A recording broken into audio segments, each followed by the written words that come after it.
انقلاب T V کے معزز ناظرین السلام علیکم ناظرین،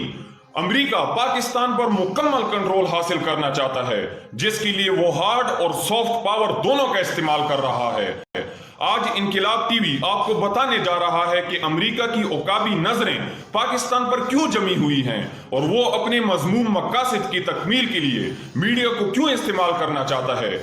ناظرین، آپ کو یہ بھی بتائیں کہ پاکستانی لیڈرشپ کو کیسے امریکہ چل بازیوں سے نبردآزما ہونا چاہیے۔ اگر آپ نے ابھی تک انقلاب ٹی وی کو سبسکرائب نہیں کیا تو ضرور سبسکرائب کے نشان پر کلک کر لیں تاکہ آپ کو اعلیٰ تحقیقی ویڈیو جلد موصول ہو سکے۔ ناظرین، دہشت گردی کی جنگ سے پہلے پاکستان مخالف امریکی لوبی جس میں جوزف ٹائی، سٹیفن کوبن، بروس ریڈل اور ڈینیل مرکے جیسے یہودی افراد پر مشتمل تھنک ٹینک بیٹھا اس بات پر غور کر رہا کہ چین کے ساتھ اگلی جنگ یعنی تھرڈ ورلڈ وار امریکہ کیسے لڑے گا۔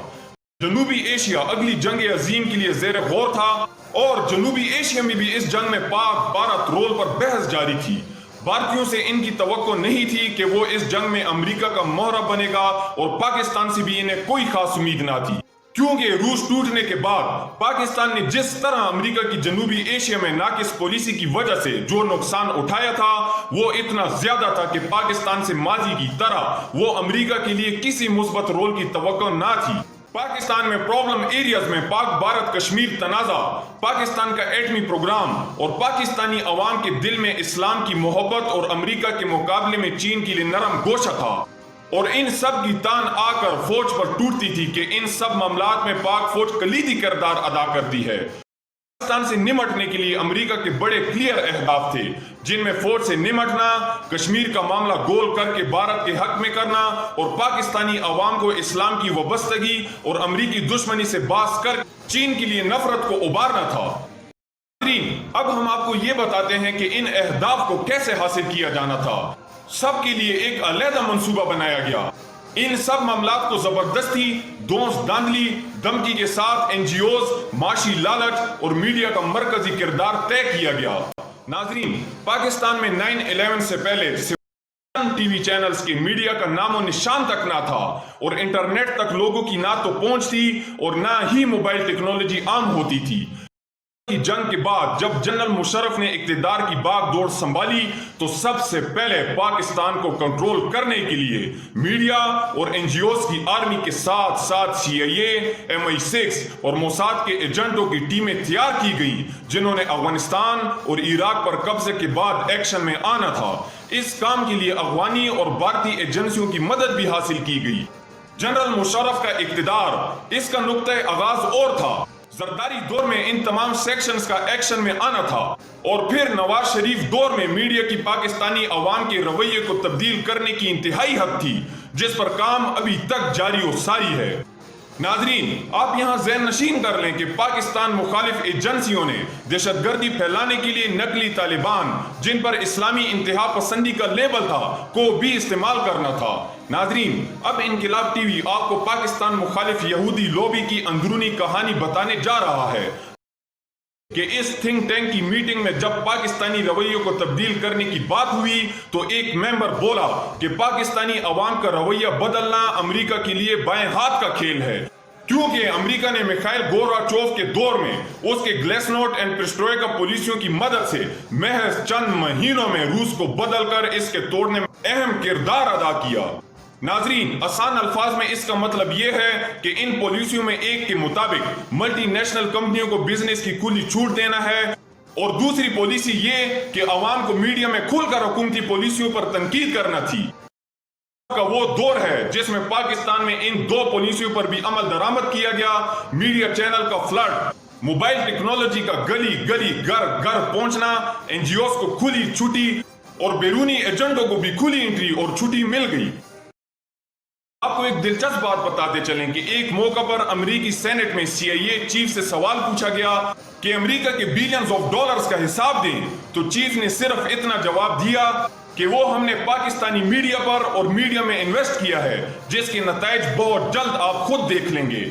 این جی اوز کا کھول کر بے حیائی کے ایجنڈے پر کام کرنا، میڈیا کے پروگراموں میں یہودی مارننگ شوز، اسلامی کلچر سے ہٹ کر بے حیائی پر مبنی ڈرامے، ٹاک شوز میں پاکستان کی مکمل ناکامی، آرمی پر تنقید،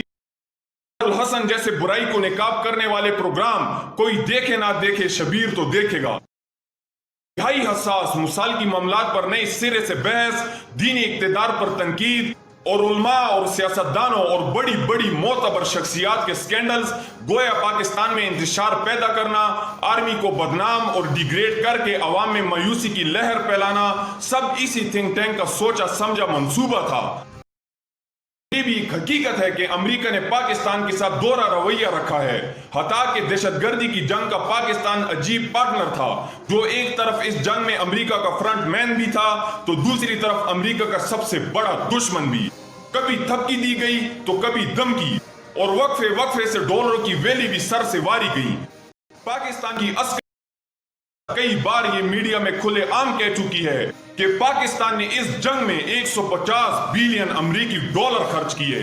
پاکستان میں انتشار بھی پھیلا اور چین کے خلاف سی پیک کے متعلق پروپیگنڈا بھی خوب ہوا اور معیشت کی کمر بھی ٹوٹی۔ زرداری، نواز شریف اور عمران حکومتوں نے جو IMF سے قرضے لیے، کبھی کسی تجزیہ کار نے ان کا موازنہ دہشت گردی کی جنگ پر خرچے سے نہیں کیا۔ ناظرین، زرداری، نواز شریف بالخصوص کوئی ایسے افراد نہیں کہ جن کو کرپشن فری قرار دیا جائے، مگر ان کی کرپشن سے بھی بڑھ کر پاکستانی معیشت کا جنازہ اٹھانے میں دہشت گردی کی جنگ کا مرکزی کردار تھا۔ کے لیے کبھی پیناما لیکس تو کبھی ویکی لیکس اور کبھی ڈون لیکس کے ٹریک پر ڈالا گیا، اور میڈیا اور سوشل میڈیا نے لوگوں سے دہشت گردی کی جنگ پر معاشی خرچے کو عوام کے ذہنوں سے مکمل محو کر دیا۔ اور عمران خان کی جوڑی نے جب احتساب کے نام پر پارٹی پیپل اور نون لیگ کو گندا کرنا شروع کیا تو عوام بہل گئے کہ اب شاید ان کی معاشی حالت سدھرے گی۔ عمران خان نے محض 2 سالوں میں زرداری کے 5 سالوں سے بھی زیادہ IMF سے قرضہ لیا، اس ٹریک پر ڈال دیا کہ عمران کیا کرے، وہ تو زرداری اور نواز شریف کی کرپشن کی وجہ سے مجبور ہے۔ جب کسی نے یہ سوال اٹھایا کہ زرداری اور نواز شریف سے پیسے نکالو تو جواب ملا کہ عدلیہ کرپٹ ہے۔ گویا پاکستانی عوام بھول جائیں کہ ان کی حالت کبھی بدلے گی۔ پاکستانی عوام کی اصل مسائل سے توجہ ہٹانے کے لیے انتہا پسندی کے لیے پٹواری اور یوتھیے جیسے بیانیوں کا سہارا لیا گیا۔ مایوسی اور فرسٹریشن کا شکار آپس میں دست و گریباں ہو گئے اور یوں میڈیا نے جو کردار ادا کرنا تھا وہ خوب نبھایا۔ آج جب جنسی بے روی کا شکار اسلام سے بہت دور عوام معاشی ناؤ اور کشمیر کو ڈوبتے ہوئے ایک نشئی کی طرح دیکھ رہے ہیں اور دن بدن ڈگمگاتے سیاسی قدم اس بات کی خبر دے رہے ہیں کہ پاکستانی عوام کو سمجھ ہی نہیں آئی کہ ان کے ساتھ کس نے کیا کھیل کھیلا، اس میں غیروں کو تانا دیا جائے یا اپنوں کا گریبان پکڑا جائے۔ آج عوام کا حال یہ ہے کہ اگر سوشل میڈیا پر عوام کا کوئی گروہ عمران خان کی پالیسیوں پر تنقید کرتا ہے تو اس کو پٹواری کے ٹیگ کے ساتھ ساتھ فورس دشمن اور جاہل جیسے خطاب دیے جاتے ہیں، اور کچھ سوشل میڈیا کے یوزرز تو باقاعدہ گالم گلوچ پر اتر آتے ہیں۔ کسی جنرل کی بات کی جائے تو سیدھا سادہ وطن دشمن اور دشمنوں کے ایجنٹ کا تانا دیا جاتا ہے۔ زرداری اور نواز شریف کے خلاف بات کی جائے تو فوجی ایجنٹ اور یوتھیے جیسے خطابات سے آپ کی تواضع ہوگی۔ ناظرین، پاکستانی عوام کی عقل، قوت برداشت اور سماجی رویہ انتہا کے انتہائی نچلے لیول تک پہنچ گیا ہے کہ عقل و دانش کی بات کرنے والا بھی پاکستان میں مجنون قرار دیا پاتا ہے۔ امریکہ کے تھنک ٹینک کی وہ بات یاد آتی ہے کہ پاکستانی عوام کو تبدیل کرنا ہمارے بائیں ہاتھ کا کھیل ہے۔ آپ کو بتاتے ہیں کہ پرویز مشرف نے امریکہ کا ساتھ کیوں دیا تھا، بلکہ ہم آپ کو جنرل مشرف کی دہشت گردی میں ہر اول دستے بننے کی 3 وجوہات بتاتے ہیں جو انہوں نے اپنی آپ بیتی میں خود تحریر کی ہیں۔ جنرل مشرف نے دہشت گردی کی جنگ میں امریکہ کے ساتھ اس لیے حصہ لیا کہ پاکستانی ایٹمی پروگرام، معیشت اور کشمیر کو بچا سکوں۔ معیشت ہمارے سامنے ہے، کشمیر بھارت ہڑپ کر چکا، اور جس کام کے لیے ہم نے ایٹم بم بنایا تھا اس کی اب وجہ ہی ختم ہوئی جا رہی ہے۔ اب یہ ایٹم بم کشمیر کے بجائے پاکستان بچانے کے لیے ہم سنبھال رہے ہیں کہ ہم اپنے رویوں میں تبدیلی پیدا کر کے سارے حالات کا ایک بار پھر نئے سرے سے جائزہ لیں۔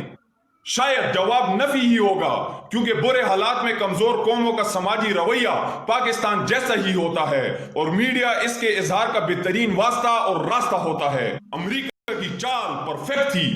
اور آج ہم ایک دوسرے کی الزام تراشی کر کے دل کو جھوٹی تسلی دے لیتے ہیں۔